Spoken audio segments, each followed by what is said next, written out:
Hello, everyone.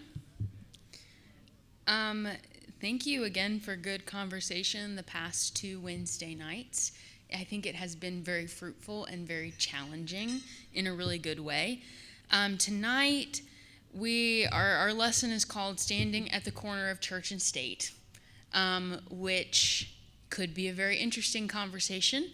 And before we get started, I want to remind you of the nonpartisan nature of this conversation. And you're going to hear Jim Wallace say that a lot, that it's not a partisan issue. He is going to say the word Democrat and Republican a couple times. But again, it's on the issue of Jesus. So we'll jump into the video in just a moment.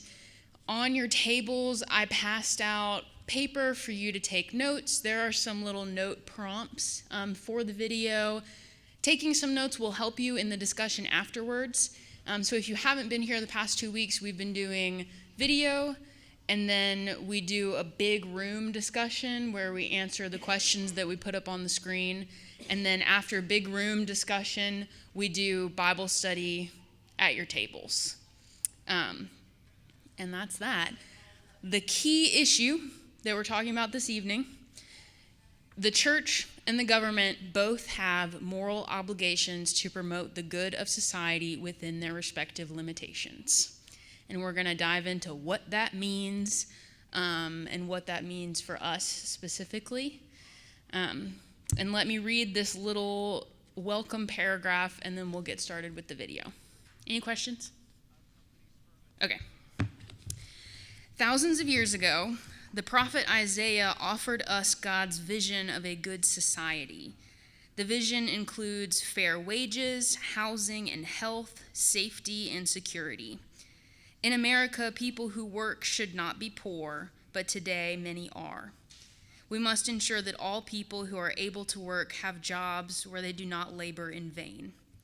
Economic security for our people is vital to our national security.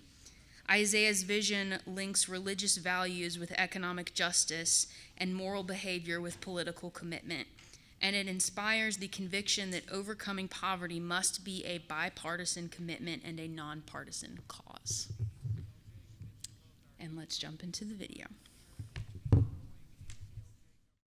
Okay, very inspiring, Jim Wallace.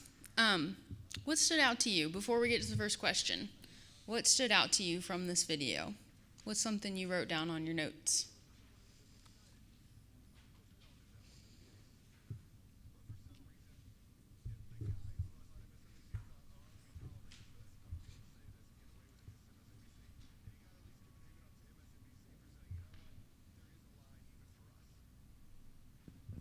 Andy?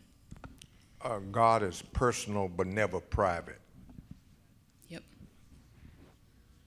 It's a great quote.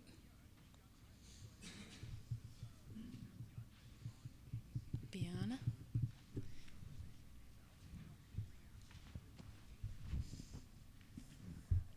That section really stood out to me too, because it seems like it's really easy for us as Christians who have put our faith in Christ and we're coming to church to just sort of, in some ways, sideline the same call that is in the scriptures for us as Christians to be involved in the public sphere, whether it's our neighbors, whether it's our communities, our local agencies and that kind of thing. We tend to feel like, well, somebody else is better at doing that. And yet scripturally, we're all called to be going, to be doing. That action piece is part of our faith. It can't be separated. Mm-hmm. Thank you.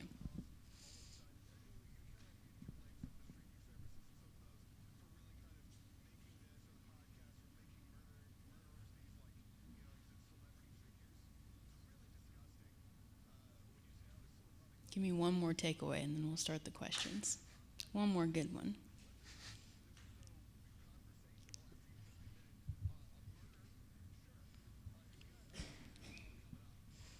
We have a responsibility to take care of the victims, but also to change the systems. That's a big one. Thank you, Gail.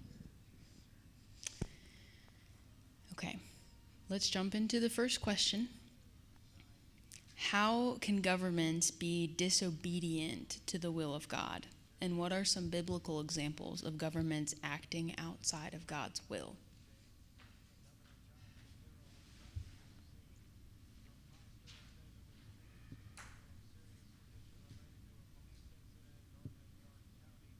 Questions are tough tonight. How can governments be disobedient to the will of God or the teachings of Christ? We can throw that in there. Drew? Oh. Say it into the microphone so we can hear you. When they wanted allegiance to them, to bow down to them. Mm-hmm. They asked for allegiance to a government before or above allegiance to God. Yeah, Drew? I think that in favoring those who already have wealth and power in their justice systems and in their economic systems, and I think that, I mean, the ancient Israel government was an excellent example of this. And we see that time and time again, the prophets, because they favored the wealthy, they favored the people who were already in power and oppressed those lower on the scale. And we see that multiple times in the prophets as they called out the governments for their treatment of the have-nots. Mm-hmm. Yeah, and we've talked about this before, about how the people who are making decisions are not the ones who are affected most by those decisions. And Jim Wallace talked about that in his three-legged stool analogy.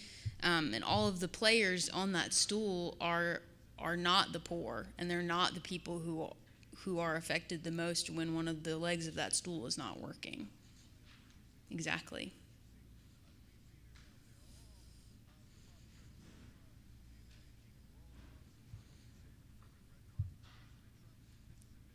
Anyone else?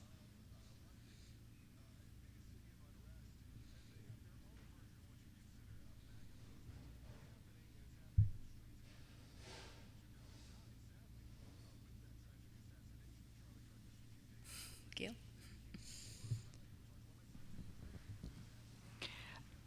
I thought of this. My background in, quote, politics is being on the PTA. That's about the extent of what I can handle. And, you know, I remember years ago when Sally and Robert were in elementary school and I was on the PTA board, we could come up as a PTA, as a group, with all of these, what we thought were wonderful ideas that were going to help the children who were less fortunate in the school. And we truly wanted to do that. We wanted to find ways to help those families who were struggling. And we would have all these wonderful ideas, but if we didn't take the time to go and ask those families, those parents in particular, what help they needed, we usually misfired. Mm-hmm. And if that can happen with a bunch of do-good moms on the PTA, how much more can that happen in a political spectrum when the haves are making the rules that directly impact the have-nots? It's kind of a sobering thought. Mm-hmm. I think this is going to lead well into our next question, if it's the one I remember it is. Maybe it's the one after that. We'll answer this one first. Is it the role of the church to influence government policy?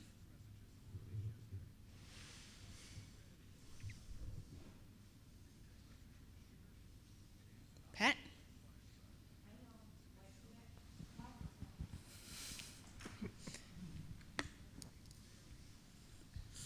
My gut is that it is not the church. It is the people in the church. Okay. They'd be much more effective, and they're speaking on their own, and the church can't always speak for everybody that's in it. So my thought is, I don't think it's the role of the church to influence government. I think it's the role of the people that are in the churches and with their beliefs to influence. Okay.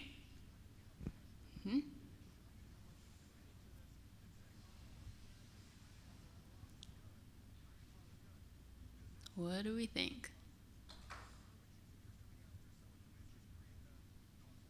I know it was like 4 months ago that we were sitting in here talking about separation of church and state and being Baptist. So this question is tough, but it's a good one. What do we think?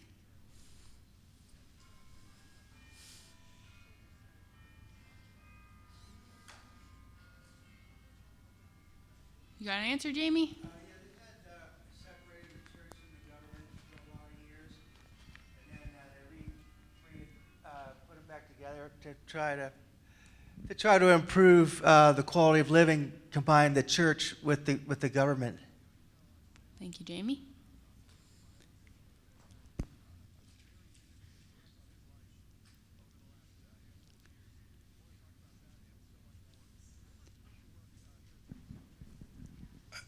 I think that that one of the biggest problems of saying the role of the church is that there is not the church. The church is an extremely diverse group of organizations whose views are so splintered, who read the same Bible and come up with way different approaches to these issues.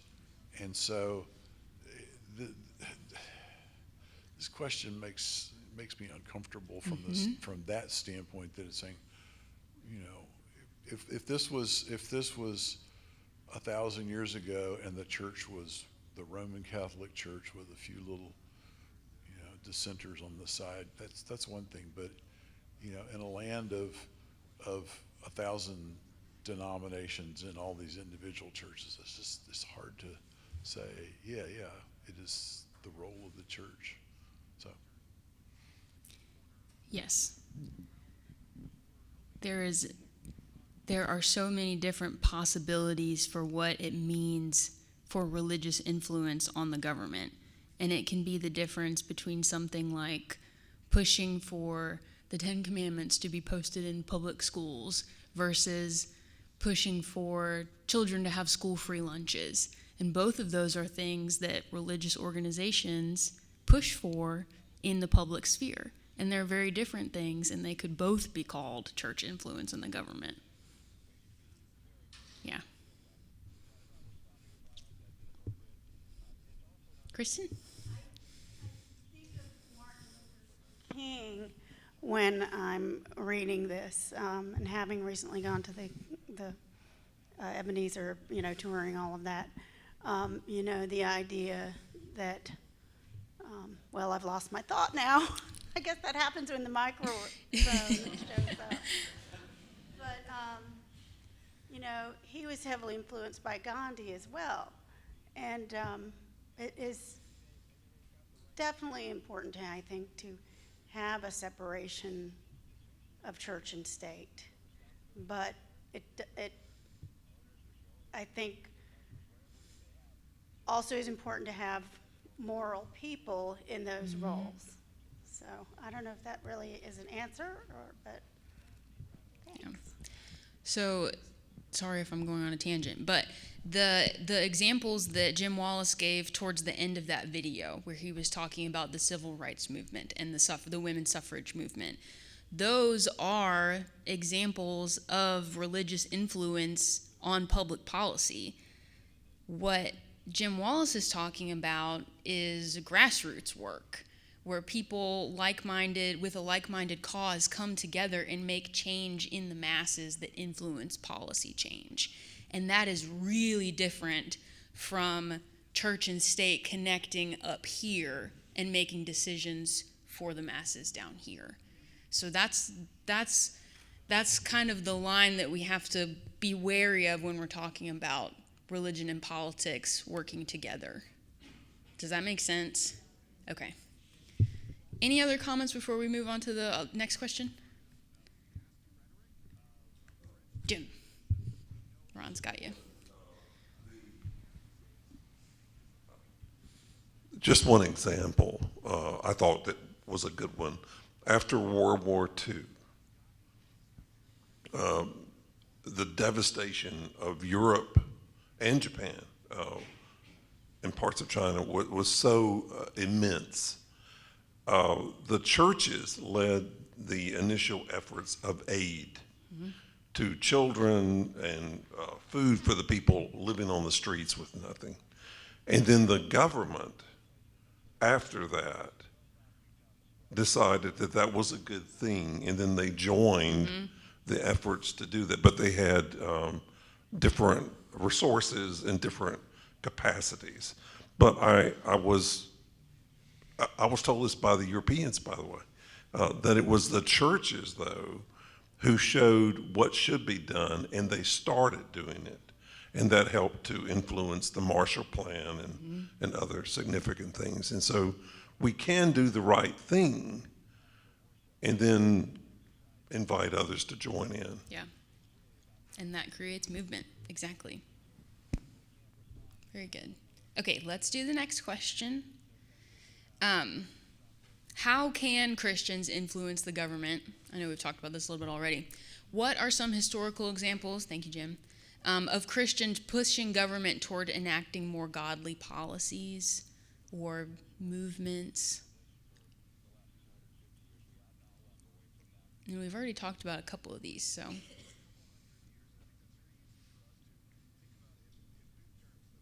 Drew.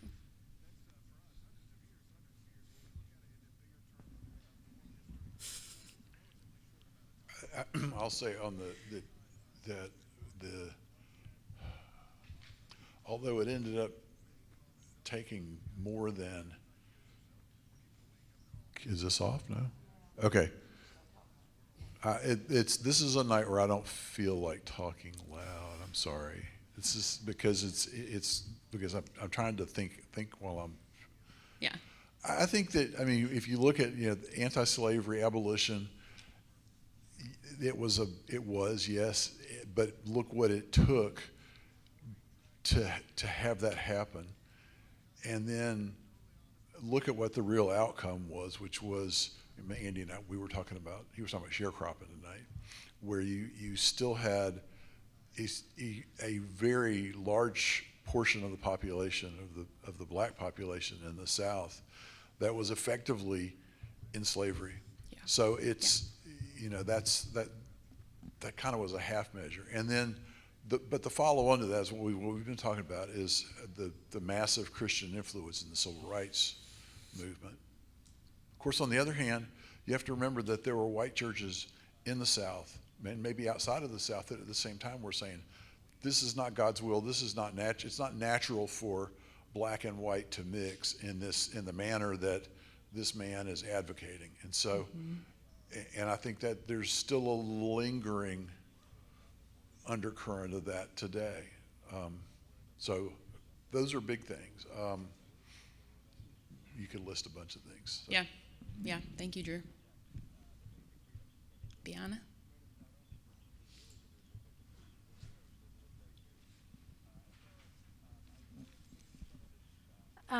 Personally, I was working as a public health nurse, county level, state level, in communicable diseases during the time of the HIV/AIDS pandemic.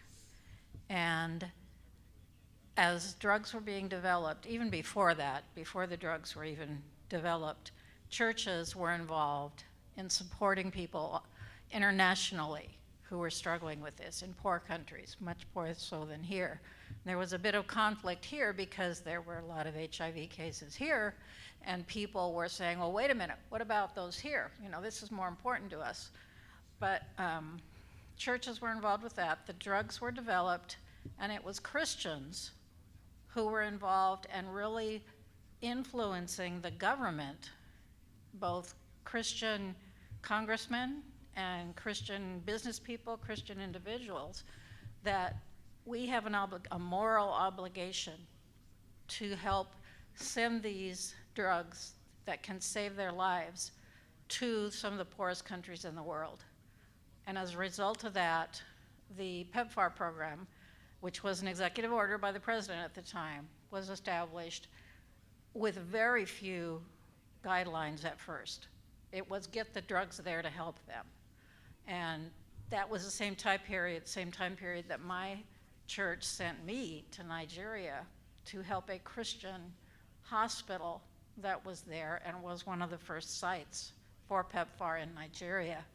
And it was really eye-opening to me as a Christian, middle-aged Christian at that point, that to begin to understand the way God was able to work through Christians within governments and not necessarily politics totally at first. Became more political, honestly, but that happens with government anyway. And I think there was an ongoing effect of Christians that were involved in government, even though, they were not there as Christians, they were there as senators, as congressmen, as doctors that were consultants. So I think that's a more recent example of how it's effective Christian witness and Christian action, coupled with government and with the business leg of that stool. Mm-hmm. Thank you, Deanna. Any final comments?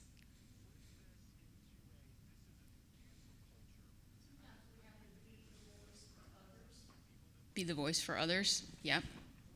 For example, if black women are 40% more likely to die of breast cancer, Yep. then we have to sometimes be the voice to say, what can we do about that?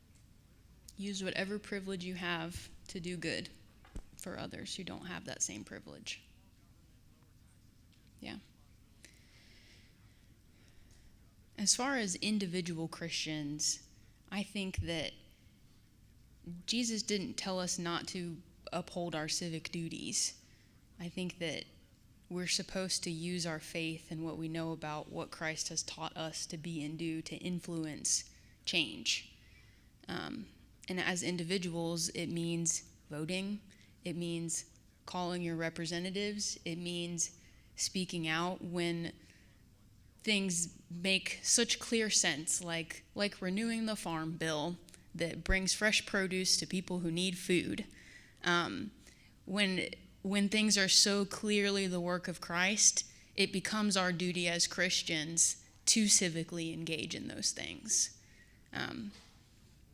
Sometimes the problem, like Drew said, is that sometimes we're not clear about exactly what the work of Christ is calling us to do.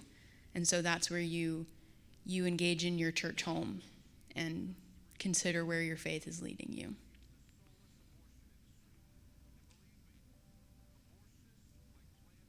Okay, we're going to do biblical discussion at your tables. You've got 3 passages to read and answer those questions, engage in really good conversation, and you have a whole 12 minutes to do it.